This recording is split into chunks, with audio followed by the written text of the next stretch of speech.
Start.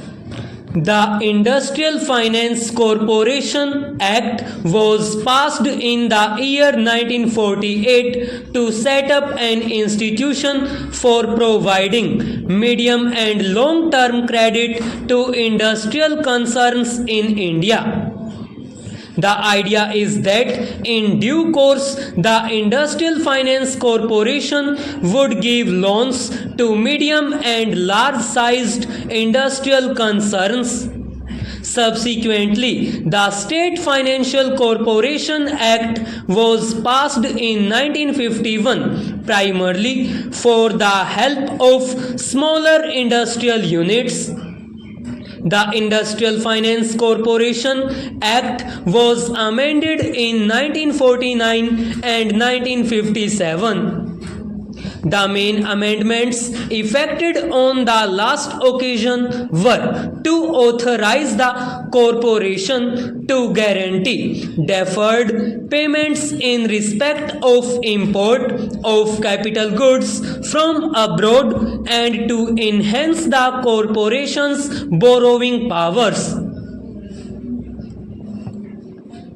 The House would have already noticed the significant improvement during the last year in the overall business of the corporation, as revealed in its annual report for the year ended 30th June 1960, which was laid on the table of the House a few weeks ago.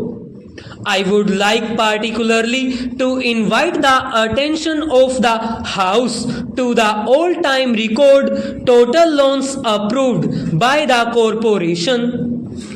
Another good feature is that out of fresh loans approved this time, the share of industries situated in relatively less industrially developed states like Andhra Pradesh, Assam, Delhi and Rajasthan is quite sizable. The profits of the corporation during the last year have also recorded a substantial increase over that of the previous year.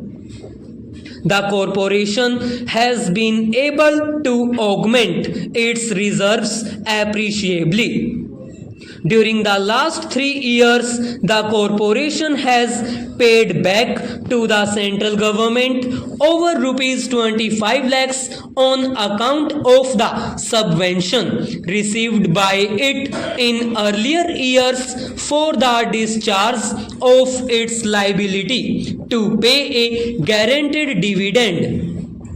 The House may also be aware that for the first time since its inception, the corporation has secured a foreign exchange credit of $10 million from the Development Loan Fund to the US government for sublending to industrial concerns in India.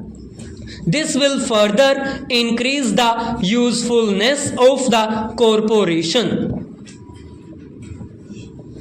The progress already achieved by the corporation is substantial and the role it is expected to play in the coming third plan period would be a significant one.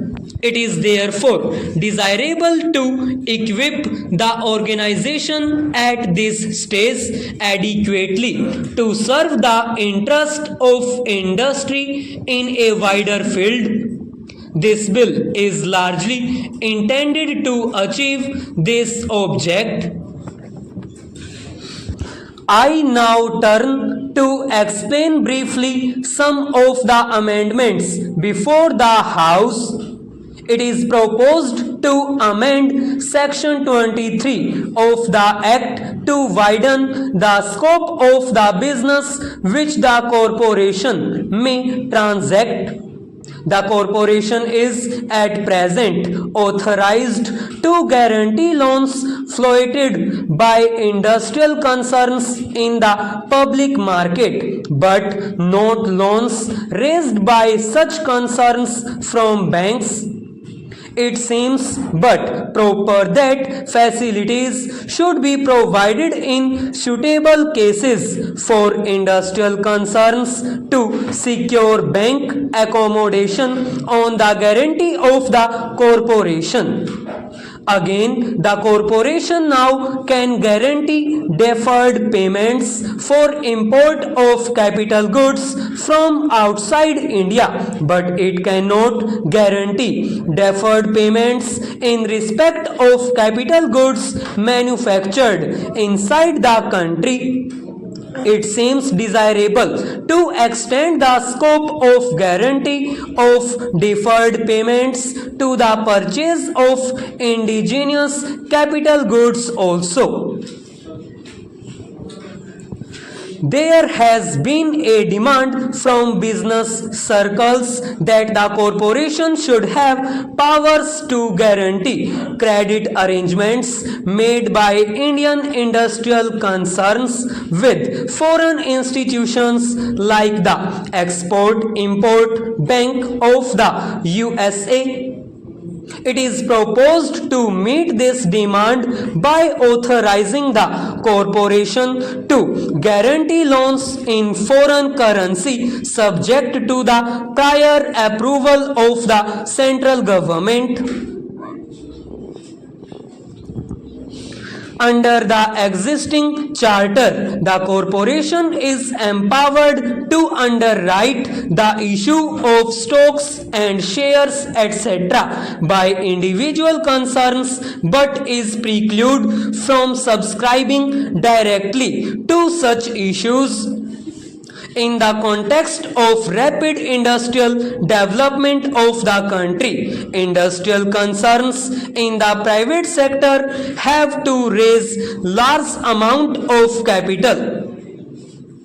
It is felt that with the association of an institution like the Industrial Finance Corporation, industrial concerns will be in a position to raise more capital with relative ease, reducing thereby their dependence on the corporation for direct loan assistance. It is therefore proposed to amend the Act to permit the corporation to enter this new field of direct subscription to capital issues. The grant of long-term loans to industrial concerns still continues to be the most important business of the corporation. These loans carry only a fixed rate of interest for the entire period. Whenever a venture which has received a sizable loan from the corporation makes very large profits and declares handsome dividends, it seems quite reasonable that the corporation can share in the prosperity of the concern. To achieve this purpose, it is proposed to make it permissible for the corporation to conclude in suitable cases loan arrangements containing the option to convert loans etc. granted by it into share capital of the loan concern.